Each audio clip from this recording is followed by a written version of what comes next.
Alright, guys. So, I figured for this card talk, I can just face you forward, and that might be like a fun thing to do. Instead of just staring at my t-shirt and double chin, you could, look at the beautiful scenery of the city in which I live in Oregon. Or town, I should say, in which I live in Oregon. So, today is not a watch video at all. It is very much a God video. I'm going to talk about all of these stupid reasons why I and others did not seek God out, and that doesn't just mean becoming a Christian, but also not like going to church or these things that are, so important. So, first of all, and I'm just going to go in order in which I remember because these come up a lot. So, first off, I do not believe that God exists, right? Or specifically, I don't believe that because if you believe Jesus existed at all, you're basically just admitting that God does exist, did exist, and Christianity is the way. So, because you'd be a fool otherwise. So, not believing that Jesus existed or not believing in Jesus' miracles when he was here being accurate, or the Bible being an accurate telling of them. The reason why that is foolish is because we believe, we believe in Alexander the Great, who to my knowledge had 11 accounts of his existence, recorded, separate accounts of people writing, hey, he was here, he did these things. 11, right? Separate ones. And then we also believe in Genghis Khan, right? Or what's the correct way to say it? Genghis Kang or something like that? I don't know. There's some way that historians are like, this is the proper way. Anyways, the dude who killed a bunch of people and took over a bunch of land, right? His existence is only backed up by 3 independent people writing about him historically. Jesus has over 2,500 separate people writing in historical documents that 1, he existed, and 2, he did in fact perform these miracles, right? And mind you, only I want to say 20 to 30 of them come from the Bible. The rest all come from different historical kingdoms. If you're a king for a set period of time, you'll have people who their job is to be historians, to write about particular events or particular events in a certain area, right? So, if you're questioning whether Jesus existed at all or whether he actually did the things that the Bible says he did, well, there's more proof of that than Alexander the Great. There's more proof of that than Genghis Khan, and pretty much a lot of other historical figures put together, probably the next 100 put together, because he's legit. So, dispel that. What if God's not real? What if Jesus didn't exist to do these things? What if he was just some fucking guy? What if his 12 disciples just said he existed but no one else agreed, or the things that he did? Well, there's historical evidence from kings that had nothing to gain from that wrote down he did these things. Now, a lot of people aren't open to God because they've been hurt in the past, and that's totally understandable. I have a huge history of church hurt, personally. That is incredibly dumb. And the reason that's incredibly dumb is, as a child, I broke my arm. I went to the ER. I waited for 12 hours to finally get seen, and when I got seen, the doctor was very rude to me. So, yeah, now that I have cancer, I'm not going back to a hospital ever, or any kind of, treatment institution within the medical community, because I had a bad experience. Or even let's say you had 2 bad experiences. I had that happen, and then on top of that, my dad was a doctor, or a nurse, and he was a dick. Be like, oh man, look at that, you have 2 big experiences. Like, I went to church myself, had a bad experience, my parents were Christian, and they were really mean, right? So, because of that, now with my cancer, I'm going to leave it completely untreated, because fuck it, they're not nice.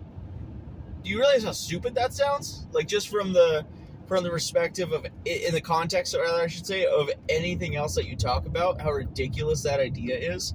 Genuinely, it is just coping with the fact that in a lot of cases, you believe God exists, you believe God is real, and a lot of times you've even come to grips with the fact that Jesus Christ is the one true God. But you want to use the excuse of people being mean to you in the past to not have a relationship with God or not accept God because it's uncomfortable to do. That's cope, guys. That is a dumb excuse. You know what you don't do?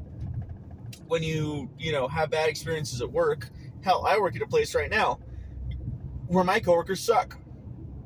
Genuinely. Like, our unit is known as the most toxic unit filled with the most bitches out of any unit in the hospital. Right? So, yeah, it's not a great time. I never walk into work thinking I'm going to have a good day. I walk into work to treat patients and, do my job and put food on the table. Like, that's my concern, and I know interpersonal interactions are going to be rough, right? So, do I have a bad experience multiple times at work and say, I'm not going to go to work anymore? No, because I know the fact of the matter is, if I do not hold down a job and go to work, my family does not eat. I will not be meeting their needs. So my presence there equals them eating and having what they need, right? Or feeding myself. Let's say you don't have kids. I eat that week. So how much more important is God than eating, right? If you think there's even an inkling of a chance that God exists and that almost all people groups through history are not batshit crazy, worshiping the same God over and over again, even disconnected by, spans of time and lands that are insurmountable, worshiping the same God in the same way, following the same commands, even if that's all perchance and just like a crazy coincidence, but something we shouldn't really reliably count on, right?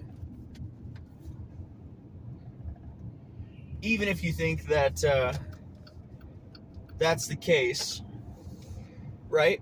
Wouldn't you want, even if there was a chance of that being true, to see what it's about? Even if people were mean to you in the past, right? Isn't it more important to secure your eternal salvation, to go to heaven versus going to hell? Isn't that more important for eternity? Think about that. Eternity. Isn't that more important than, keep holding to your guns about these people were mean to me? I'm not going to go to church ever again. Which, by the way, a lot of the times when people say, oh, people were mean to me, it was like, I went to church as a kid. I was a shit to everyone I interacted with, and one person was like, hey, maybe you should be nice. And then people are like, oh, that's church hurt. Like, no, genuinely, that's stupid. Like, grow up. Like, we're all adults. We all independently make our decisions. If you are not going to take your own eternal salvation seriously, or even consider the fact that, hey, maybe this is something I should look into, and then I'll know for sure that I shouldn't believe in it, then that's just dumb, guys. Like, that's a dumb reason to not do something, and one that you don't even believe, because everyone has had a bad job, but guess what? We also go to work, right? Let me think. What's another one? Oh, here's another timely one. That Christians have been wrong about so many things that I think it's all a wash, right? For example, there was that one stupid wannabe pastor from like South Africa or Zimbabwe or some shit who said that God was coming back on the 23rd of this month and then changed it to the 24th of this month, right? By the way, it is the 29th right now. He's very much not back. So, a lot of people are saying, look how dumb Christians are. What a stupid group of people. Because whenever they predict something's going to happen, it doesn't happen. That is untrue. People saying dumb shit does not equal the entire Christendom agreeing with them and believing this is true. The only thing you can reliably say, yes, I believe all Christians believe this, is if it's in the Bible. And if it's in the Bible, it is true. It is infallible. That's why the Bible made, like, I forget the exact number, but, thousands of predictions, and all have come true with 100% accuracy. It's not like 100 came true, but then one of them didn't really come true, or was kind of sketchy as to if it really did happen or not. No. Definitely, with proven evidence, non-Christian evidence, every prediction the Bible has made has come true with 100% accuracy. And if it gives a time frame, it has also come true within that time frame, which no other religion can say, by the way. No other belief system can boast that. Only we can, which is why you have so many religious groups like Mormons or Latter-day Saints that try to say, oh, we're Christians too, because they're trying to ride off the credibility and coattails of the Christian church. Now, that we've dispelled, what if God isn't real, or Jesus wasn't who he said he was, and he is. Well, people were mean to me. I have church hurt. I never want to go to church again. Grow up. What else? Oh, yes. Christians don't agree on things. No, Christians do agree on things. Just the viral ones that you hear about on TikTok, which is the worst place to possibly get information, are wrong a lot, because you won't get viral on TikTok if you say, hey, God is God, read the Bible, live a right way. No, you have to make some weird prediction that's completely anti-biblical. It actually says in the Bible against that. It says no man knows the time that Jesus will return, that Christ will return, rather, to earth. Not even the angels know when God will return. Right?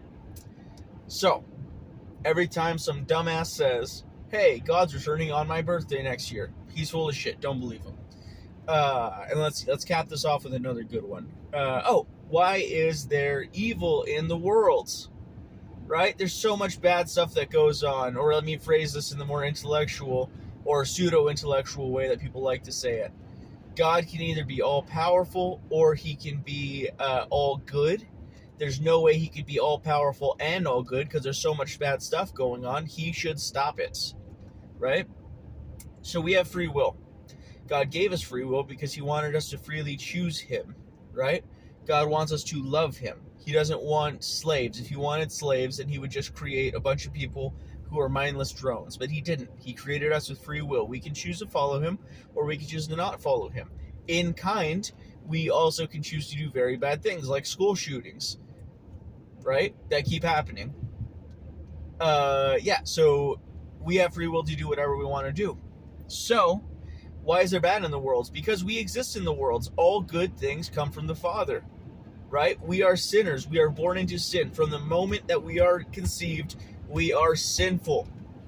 So why do bad things exist? Because the world is filled with people. Why do good things exist? Because sometimes those people do what God says to do, right?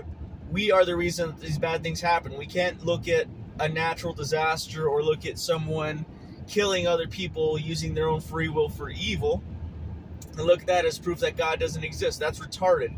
That's like my kids saying, my kids have free will.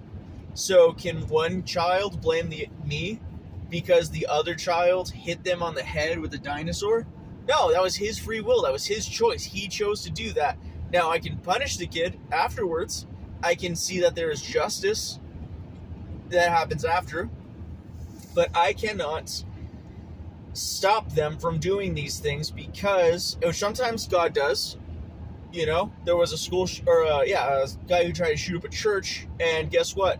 The security saw that was happening, hit him with the truck and shot him. There you go. Good stepped in and stopped evil. But that to say, is it going to happen every time? No, because frankly, we wouldn't have free will if that was the case. It's not free will unless this happens. It's free will, period.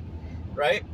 And lastly, tying into that, when people say, oh, we don't really have free will because God knows what's going to happen. So that means I don't have free will, because God knew through all of eternity that I would not accept him. So it's his fault that I go to hell. That's not true. That's, again, another low IQ thought. And I'll explain to you why. God knowing the outcome of what's going to happen neither damns you or means he damned you. And it also does not mean that you no longer have free will, because he's outside of time. That is a hard concept to accept, so let me show you a very small fragment of that. Movies or TV programs, right? In that context, we are outside of time. We are in a small way, in a practical example, like God in that way. When I'm watching The Office, I know that, from the 17 times I've watched it, because my wife is a rewatcher, that Pam is going to end up with the right guy, right? and she's going to have a baby at the picnic, right? At the office picnic. She's going to go in with a sprained ankle, and they're going to find out they're having a baby. And if you think that's a bad spoiler, it's been out for 20 years, that's on you. But does that mean that they, hypothetically did not have free will when shooting that scene? Does that mean the writers of the show did not have free will? Well, David, guy in Oregon, knew that Pam was going to have this baby. Does that mean that the writers of the show in like the early 2000s did not have free will to write that scene? No, it doesn't. They had complete free will to write whatever scene they wanted it to be. If instead they wanted a school shooter to show up, or a mass murderer to show up at the picnic and shoot everyone there, and that's how they ended the series, then that's how it would have happened. The writers in the writer room had complete and total free will to do whatever they wanted to do.